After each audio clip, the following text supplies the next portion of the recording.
নমস্কার, আমি সম্বরণ। আপনাদের কাছে আজকে যেই বিষয়গুলো নিয়ে কথা বলবো, বর্তমানে পশ্চিমবঙ্গের মুখ্যমন্ত্রী মমতা ব্যানার্জি দুদিন আগে নেতাজি ইন্ডোর স্টেডিয়ামে তার যে সমাবেশ করলো, দলীয় সমাবেশ, এই দলীয় সমাবেশ থেকে তিনি কিছু বার্তা দিলেন।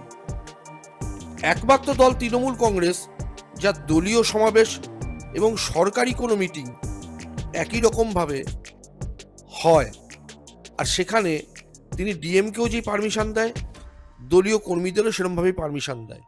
সব কিছুই লাইভ স্ট্রিমের মধ্যে হয়।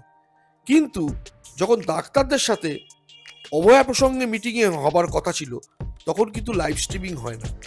যাই হোক, তৃণমূলের মধ্যে যে অন্তর্দ্বন্দ্ব দেখা গেছিল বা হাওয়ায় ভেসেছিল যেসব কথাবার্তা, তার সবচেয়ে বড় প্রমাণ অভিষেক ব্যানার্জি তৃণমূলের মঞ্চে দাঁড়িয়ে নেতাজি ইন্ডোর স্টেডিয়ামে বলল যে আমার গলা কেটে দিলেও আমার মুখ দিয়ে মমতা ব্যানার্জি জিন্দাবাদ বেরোবে। এবং তার সাথে তিনি বললেন যে সিবিআই যে চার্জশিট দিয়েছে, সেই চার্জশিটে তার দুবার নাম উল্লেখ আছে, অভিষেক। এবার এই অভিষেক কি মাথায় দেয় না? অভিষেক কি কোনো ক্রিকেটার? না অভিষেক বচ্চন? কোন অভিষেক? এবং এই 15 কোটি টাকা যে চাকরির পাইয়ে দেওয়ার জন্য যে 15 কোটি টাকা যে আত্মসাৎ করার ব্যাপার নিয়ে কালীঘাটের কাকুকে যে বিবৃতি দেওয়া হয়েছিল 15 কোটি টাকা তোলার ব্যাপারে, সেটা নিয়েও কথা উঠেছে। তো অভিষেক ব্যানার্জি সেখানে স্পষ্ট স্বীকারোক্তি করলো, আমি আগেও যা বলেছিলাম এখনও তাই বলছি, আমার জন্য আমি যদি কোনো রকম দোষী হই তাহলে আমি নিজে ফাঁসির কাঠে উঠে যাব। না, আমরা কোনো সময় চাই না অভিষেক ব্যানার্জি ফাঁসির কাঠে উঠুক, কারণ অভিষেক ব্যানার্জি একটা বাচ্চা ছেলে, তার জীবন অনেক পড়ে আছে। কিন্তু এই সিবিআই এর চার্জশিটে যে অভিষেক ব্যানার্জির নাম এলো, এবং শুধু নামের সাথে কিন্তু তার সাথে অনেক কিছুই হলো। যেমন কালীঘাটের কাকুর কিন্তু ভয়েস টেস্ট হয়ে গেছে, এবং তার সাথে কুন্তল বলো যারা ছিল, তাদের কিন্তু একসাথে তারা কিন্তু এই চাকরি কেলেঙ্কারিতে জড়িয়ে গেছে, এবং আরও কিন্তু অনেক কিছুই বাকি আছে। যাই হোক, তার সাথে আপনাদের একটা কথা বলি, মমতা ব্যানার্জি কিন্তু কালকে খুব গরম গরম কথা বলল, এবং গরম গরম কথা দিয়ে তিনি একটা জিনিস প্রমাণ করে দিল যে 2026-এর যে ইলেকশন আসছে, সেই ইলেকশনে প্রতিপক্ষকে একটু চমকে রাখা। কিরকম? ইলেকশন কমিশন যদি উল্টো পাল্টা কিছু করে, আচ্ছা যাই হোক, এটা তো বলল।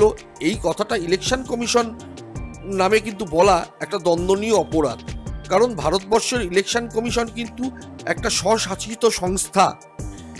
যখন তাদের ক্ষেত্রে ভালো কিছু হবে তখন কোনো প্রবলেম হয় না, আর যখন বিজেপির ক্ষেত্রে কোনো কথা বা অন্য কোনো দলের ক্ষেত্রে কোনো কথা হয় তখন কিন্তু মমতা ব্যানার্জির গোসা হয়।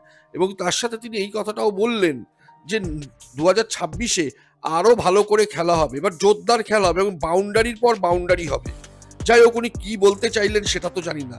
কিছুদিন আগে তিনি বিধানসভায় দাঁড়িয়ে বলেছিলেন যে শুভেন্দু অধিকারী সম্বন্ধে, যে যদি একটা জাতির উপরে যে তুমি এত বড় বড় কথা বলছো, সেই গোষ্ঠীরা যদি তোমার পেছনে পড়ে তখন সামলাতে পারবে? এটা কোনো মুখ্যমন্ত্রীর কথা হতে পারে না। যাই হোক, এখন যা পরিস্থিতি, আমার যতটুকু মনে হচ্ছে এই তৃণমূল কংগ্রেস দলটা ভয় পেয়েছে। তার মধ্যে রচনা ব্যানার্জি গিয়ে কুম্ভতে ডুব দিয়ে আসছে, আমাদের বগা কাঞ্চন গিয়ে ডুব দিয়ে আসছে। এই ডুব ফুব দিয়ে কুম্ভস্থানে গিয়ে ডুব দিয়ে তারা কুম্ভের যোগীর প্রশংসা করছে। তারপরে ওই যে প্রাক্তন যে স্ত্রী, যে আমাদের সৌমিত্র খাঁর প্রাক্তন স্ত্রী, সেও ডুব দিয়ে এসে কুম্ভের প্রশংসা করছে। সেখানে মমতা ব্যানার্জি বলছে মৃত্যু কুম্ভ। এইসব দিক দিয়ে তার দলীয় যারা তাদের কার্যকর্তা আছে, তাদের যে কুম্ভকে নিয়ে প্রশংসা, এবং সব দিক দিয়ে তিনি কিন্তু বিজয় প্যাচে পড়েছেন। তার মধ্যে আবার শুভেন্দু অধিকারী বলেছে নন্দীগ্রামের থেকে ভবানীপুর অনেক ভালো, জেতবার পক্ষে আমার। তো এখন দেখা যাচ্ছে ভবানীপুরে 2014 সালে মমতা ব্যানার্জি পিছিয়ে ছিল, এবং 2021 সালেও যথেষ্ট পিছিয়ে ছিল, এবং 2024 সালের যে ইলেকশন হয়েছে তাতে একটা ওয়ার্ড ছাড়া, দুটো ওয়ার্ড ছাড়া তৃণমূল কিন্তু লিড দিতে পারেনি, এবং সর্বসাকুল্যে ভবানীপুরে 7 থেকে 8,000 ভোটে লিড করছে তৃণমূল। সেখানে শুভেন্দু অধিকারী ভবানীপুরে গিয়ে এত যাতায়াত করছে, ভবানীপুরে মন কি বাত শুনতে যাচ্ছে, ভবানীপুরের সাধারণ মানুষদের গায়ে হাত পড়লে শুভেন্দু অধিকারী প্রোটেস্ট করছে, সেখানে কিন্তু নিজের পাড়ায় মমতা ব্যানার্জির একটা হারার সম্ভাবনা থেকেই যাচ্ছে। আপনি যুদ্ধে যখন লড়তে যাবেন, অপোনেন্টকে যদি বলে দেন না প্রথমেই আপনি যুদ্ধে হেরে গেছেন, অটোমেটিক কিন্তু চমকে যাবে। নন্দীগ্রামে শুভেন্দু অধিকারী ডেকে মমতা ব্যানার্জিকে হারিয়েছিল, এবার ভবানীপুরে মমতা ব্যানার্জির পাড়ায় শুভেন্দু অধিকারী লড়তে যাচ্ছে। যাই হোক, কি হবে 26-26-এর মতো থাকুক।